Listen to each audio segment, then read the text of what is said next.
welcome to my channel. Halo guys, apa kabar kalian semuanya? Semoga kalian sehat selalu dan selalu dimudahkan rezekinya ya. Oke guys, di video kali ini aku akan membahas sebuah kasus yang sedang beredar di kota Subang, Jawa Barat. Kasus ini merupakan kasus yang sangat misterius hingga 1 bulan lebih ini belum ditemukan sang pelakunya. Kasus yang aku maksud adalah kasus pembunuhan ibu dan anak yang berlokasikan di Desa Ciseti, Kecamatan Jalan Cagak, Kabupaten Subang, Jawa Barat. Kasus pembunuhan ibu dan anak ini bernama Ibu Tuti Suhartini dan anaknya Amelia Mustika Ratu. Ibu Tuti Suhartini berusia 55 tahun, sedangkan anaknya Amelia baru berusia 23 tahun. Mereka ditemukan sudah tidak bernyawa pada hari Rabu tanggal 18 Agustus 2021 kemarin guys. Dan mereka ditemukan di sebuah bagasi mobil Alphard yang terparkir di rumahnya.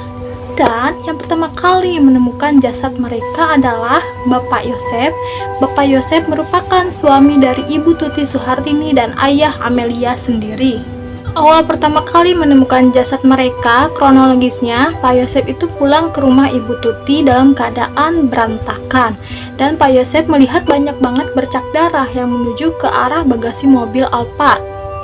Pada saat Pak Yosep membuka bagasi mobil tersebut, ternyata di dalamnya ada 2 jasad yang sudah keadaan tertumpuk guys.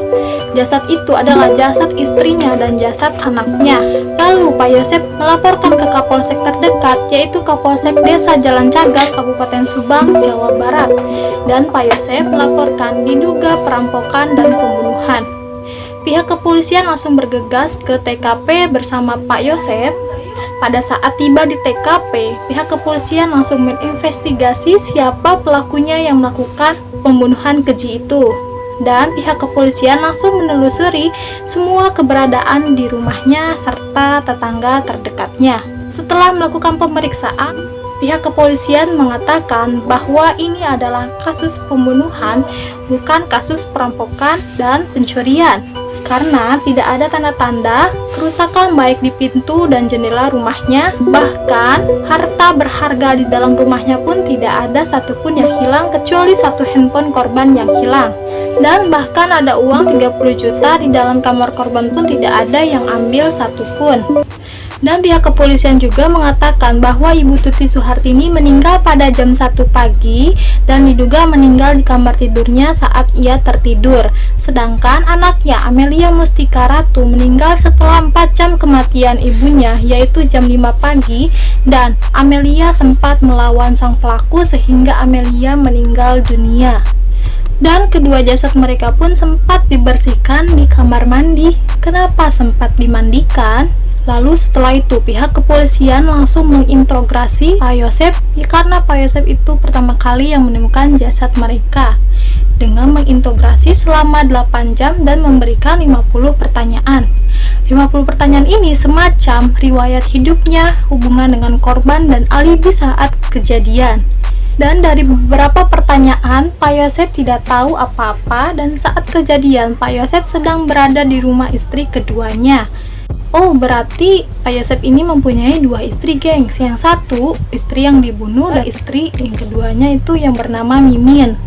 Dan Pak Yosep mengatakan ia pulang ke rumah Ibu Tuti hanya untuk mengambil keperluan karena udah ada janji dengan Candy Golf. Dan ia juga memberikan bukti-bukti kepada pihak kepolisian, bukti-bukti chatan dengan Candy Golf tersebut. Setelah lebih dari 1 bulan, pihak kepolisian melakukan proses penyelidikan sampai hari ini kasus pembunuhan ibu dan anak di Subang belum ditetapkan siapa pelakunya. Sejumlah saksi dan barang bukti telah diamankan dan diperiksa, bahkan polisi sudah mendatangkan anjing pelacak. Sejak awal kasus ini bergulir, sejumlah bukti dan fakta telah diungkap oleh pihak kepolisian, diantaranya terkait pembunuhan tersebut adalah orang terdekat korban. Kalian ketahui, Amelia Mustika Ratu merupakan bendahara Yayasan Bina Prestasi di Kabupaten Subang. Pendiri yayasan itu adalah Bapak Yosef yang merupakan suami Ibu Tuti dan ayah Amelia sendiri. Sedangkan ketuanya adalah Yoris, anak dari Yosef atau kakak dari Amelia. Bapak Yosef lalu dipanggil ke Kapolres Subang tanggal 4 September kemarin. Pemanggilan itu spesifik pembahasan soal yayasan tiba-tiba melibatkan Yoris dan Danu. Danu itu merupakan keponakan dari Bapak Yosef. Dan saat pemanggilan di Kapolres Subang, kasus pembunuhan ibu dan anak ini menyeret nama Bapak Yosef yang demikian Pak Yosef membantah sebagai pelaku pembunuhan atau menyuruh pembunuh bayaran. Karena pihak kepolisian menemukan banyak fakta terungkap oleh Pak Yosef. Di antaranya salah satu saksi bernama Suparman, tetangga mereka sempat memergoki Yosef sedang membersihkan darah di rumah Ibu Tuti. Fakta lain, Pak Yosef di hari kejadian tanggal 18 Agustus 2021 pukul setengah 8 pagi, Pak Yosef sempat menelpon Amelia namun tidak ada jawaban. Yang lebih mencurigakan, Yosef diduga menyiram darah di lantai rumah menggunakan ember besar warna biru yang di belakang mobil Alfa.